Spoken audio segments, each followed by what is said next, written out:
नारायण नारायण। आज का विषय है भगवान का स्मरण, यही सद्बुद्धि। परमेश्वर सर्वत्र है, समस्त विश्व उससे व्याप्त है, और फिर उसके अस्तित्व का भान हर एक को क्यों नहीं होता।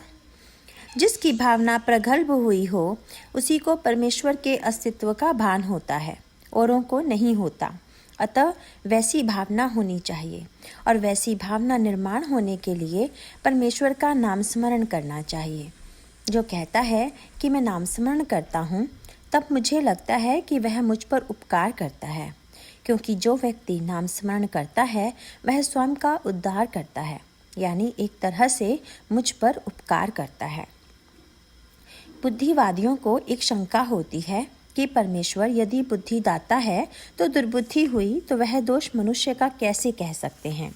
इसका उत्तर यह है कि परमेश्वर बुद्धिदाता है ज़रूर, और यह सच भी है, लेकिन उस बुद्धि की सद्बुद्धि और दुर्बुद्धि क्यों होती है यह देखना ज़रूरी है।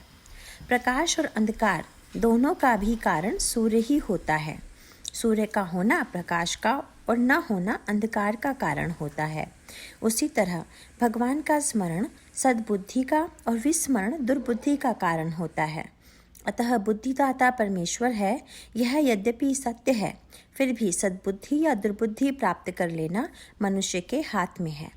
भगवान का स्मरण रखने पर दुर्बुद्धि नहीं होगी। अतः सदा भगवान के स्मरण में रहें, और इसके लिए नाम स्मरण ही एक उपाय है।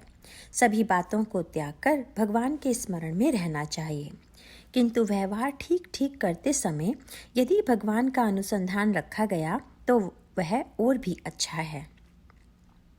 भगवान की कृपा से प्राप्त आज का दिन उसी की सेवा स्मरण में लगाना चाहिए। भगवान का मनन चिंतन यानी अनुसंधान रखने पर वह दिन उसी को समर्पित हो जाता है। इस प्रकार आज का दिन यदि भगवान के मनन चिंतन में व्यतीत करें तो हमारे लिए नित्य दीपावली ही है।